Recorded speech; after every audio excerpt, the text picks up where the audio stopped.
Olá pessoal, estamos de volta com o curso de Java básico. Essa é a aula de número 21 e hoje nós vamos falar sobre o for each do Java.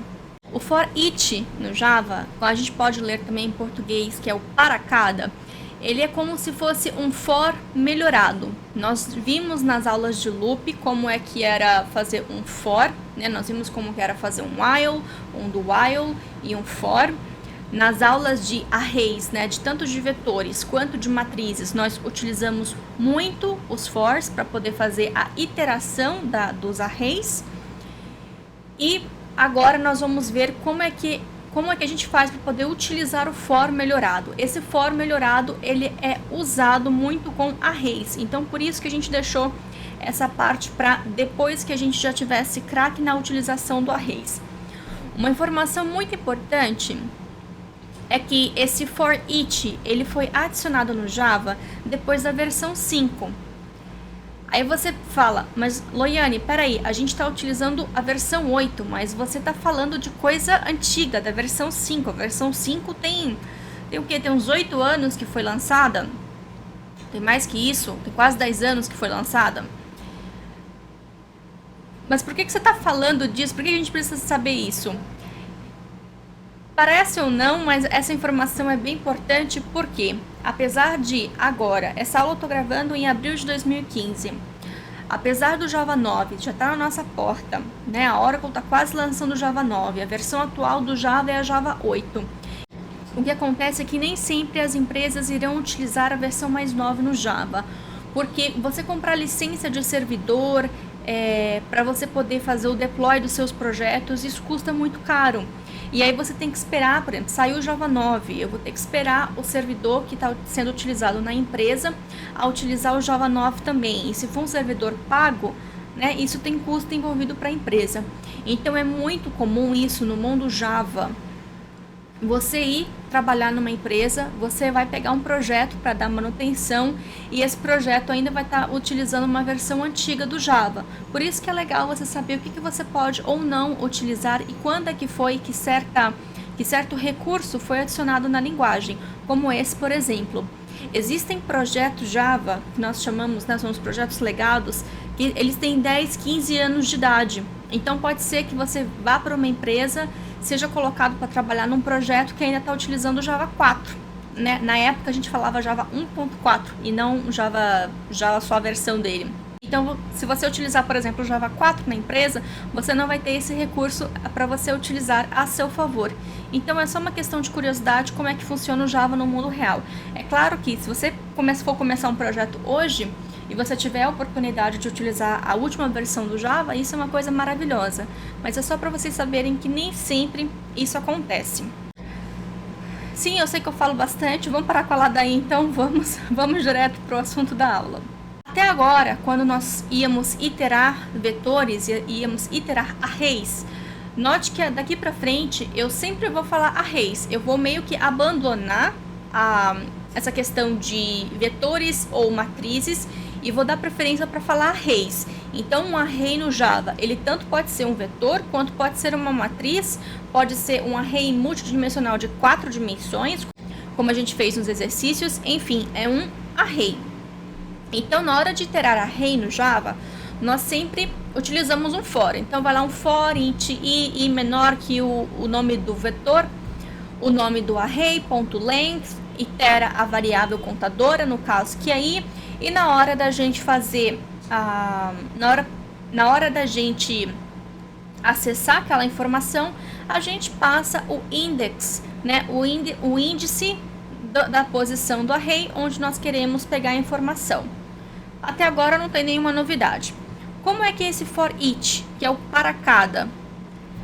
Ele é bem similar, só que, por exemplo, você precisa saber, é como se você estivesse criando uma variável para receber o valor daquela determinada posição do array. Então, ao invés de nós termos for int i, tananana, nós temos um for int, eu vou criar uma variável para receber aquele valor, que no caso seria nota, e vou iterar o array de notas. E dentro desse for, eu consigo acessar diretamente a variável. No Java, ele automaticamente vai fazer aquele incremento, ele vai utilizar um contador, só que é internamente. Nós não temos acesso. Nos exercícios, nós estávamos fazendo entre com a nota I. Nesse caso, a gente não consegue fazer isso aqui agora. Em que isso pode ser útil? Quando simplesmente você quer mostrar uma informação ou você quer obter uma informação dela. Porque, se vocês repararem, essa notação do for each é um pouco mais simples do que o for. E como sempre, vamos ver como isso funciona na prática, criando um programinha. Estou aqui então com o Eclipse aberto. Vou clicar aqui, botãozinho direito, nova classe, for each, public static void main, só que eu vou mudar aqui o pacote para aula 21. E tá aqui o for each. Então, vamos fazer o exemplo que estava no slide. Vou criar um array de notas. Vou colocar do tipo int mesmo. New notas, são 10 notas. Só pra gente ter alguma coisa aqui, int i recebe 0, ponto e vírgula, i é menor que notas.length. Aqui é new int, tá dando um errinho ali. E aqui o i++. Vamos setar números randômicos para esse array só para a gente ter alguma coisa. Então eu vou colocar aqui um random, new random. Para quem acompanhou as aulas de correção de exercícios, nós já aprendemos a como utilizar na correção dos exercícios. E aqui então vou colocar um notas e recebe um random. Next int, vou obter um valor, só que eu vou limitar de 0 a 10. E aqui nós temos, então, um programinha que cria um array e seta números aleatórios para esse array, e os números são de 0 a 10. Vamos agora imprimir esse array utilizando o nosso velho e querido for. Tá aqui. Como é que a gente fazia? O system out print ln notas e. Então, se a gente for rodar esse programinha aqui, o Run as Java Application, a gente vai ver aqui no console o output de números aleatórios. Se eu for rodar novamente, agora vão ser outros números, né? Já que são aleatórios, e cada vez que eu rodar o programa, ele vai configurar, vai setar números diferentes. Agora nós vamos fazer o for each. Então, vou botar aqui, ó, usando o for each. Como é que a gente faria? Então, é um for também. Já vou deixar aqui o esqueleto dele. O tipo do meu array aqui é um int. Então, vou colocar aqui int nota, porque aqui eu vou estar acessando um determinado valor desse array. Então, geralmente, boas práticas é o nome da entidade no singular.